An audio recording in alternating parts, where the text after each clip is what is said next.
Jimmy the Mouse was a shy little thing. He didn't say much, but he did love to sing.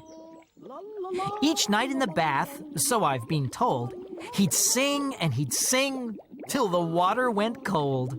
Then one summer evening, outside Jimmy's house, walked Alistair Sparkle, the show business mouse.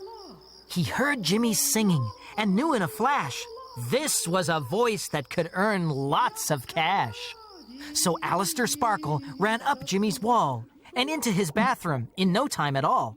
Sparkle said, "You're a star! I'm very impressed. Let's go and make records, once you got dressed." Young Jim jumped for joy. This news made his day. The great singing mouse was off on his way.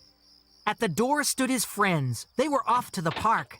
They went there each evening until it got dark. "Are you ready?" said Mole. "The day's nearly done.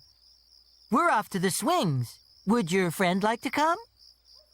"Sorry," said Sparkle, "but I've planned lots of things to make Jimmy a star, and they don't involve swings."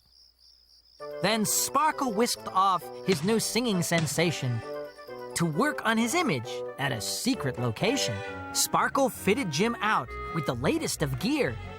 He gave him a wig and put a ring in his ear. He added some jewelry and put hair on his chest. Then he made him wear shades and a pink sparkly vest. When he was finished, Sparkle gave out a cheer. At last they were ready to launch Jim's career. And what a great start the Singing Mouse got. For Jimmy's first song hit the #1 spot. His next 20 songs all flew up the charts. Then he broke into acting.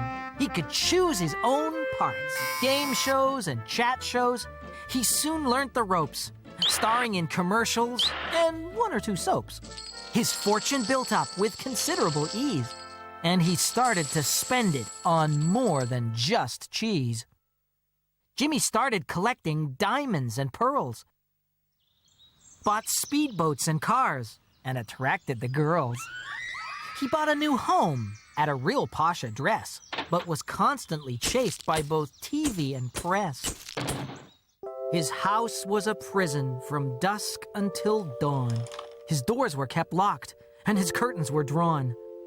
His road to fame had been too fast, and now he missed his friends and his past. He called up Mole and tried to sound cheery, when really poor Jimmy was feeling quite teary. He didn't like fame and the problems it posed. If only when bathing he'd kept his mouth closed.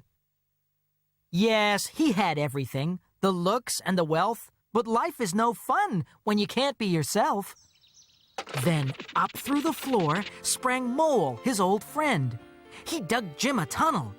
There was light at the end. "Are you ready?" said Mole. "I've dug a hole to the park.